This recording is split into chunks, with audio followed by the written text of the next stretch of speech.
On s'intéresse à un sujet d'ECE portant sur la mesure de la masse volumique d'un liquide que vous pouvez télécharger entièrement en suivant le lien qui se trouve en description.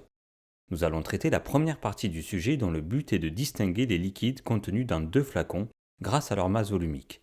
Il va donc falloir mesurer la masse et le volume du liquide. Pour cela, on nous propose 4 instruments de mesure: une balance, une fiole jaugée de 25 ml, une éprouvette graduée de 25 ml et une burette graduée de 25 ml également. Pour réaliser la manipulation, on va utiliser la balance précise au dixième afin de mesurer la masse et la burette graduée car c'est la verrerie permettant de mesurer un volume qui possède la plus faible incertitude parmi celles proposées. Commençons avec le liquide du flacon A.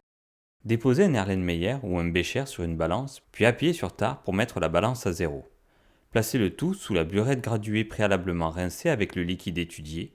On pensera bien également à remplir la burette en dépassant la graduation supérieure et à ajuster le zéro en ouvrant le robinet au-dessus d'un bécher poubelle. Il faut bien penser à effectuer la lecture de volume en bas du ménisque l'œil face à la graduation 0 ml.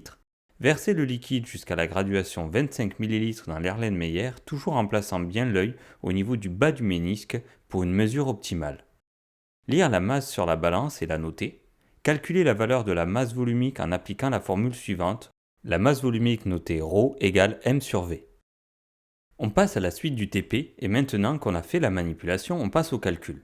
On choisit ici de montrer la manipulation et le calcul uniquement pour le liquide A, mais il vous suffira de faire la même chose pour le liquide B.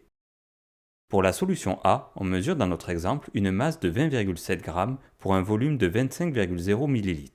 On convertit les millilitres en litres en remplaçant le préfixe milli par x10 exposant -3 et on fait l'application numérique. On obtient une masse volumique de 828 g par litre. On calcule maintenant la valeur de la densité du liquide A en appliquant la formule suivante. La densité du liquide est égale à sa masse volumique divisée par la masse volumique de l'eau. Pensez que pour utiliser cette formule, il faut que les masses volumiques soient exprimées dans la même unité, ce qui est bien le cas ici. On obtient pour la solution A une densité de 0,828. Il ne nous reste plus qu'à reporter cette valeur sur le graphique fourni et à lire l'abscisse correspondant au point de croisement entre la densité calculée et la courbe. On comprend alors que la solution A a un titre alcoolimétrique volumique de 90. La solution A est donc de l'alcool à 90 degrés. Il faut maintenant reprendre la même manipulation et les mêmes calculs pour la solution B et le tour est joué. Faites attention, le jour J, il est possible que votre professeur ait inversé les solutions A et B. Donc ne mémorisez pas le résultat, mais vraiment la méthode. Voilà, on a terminé cette partie. J'espère que cette vidéo vous aura aidé. À bientôt!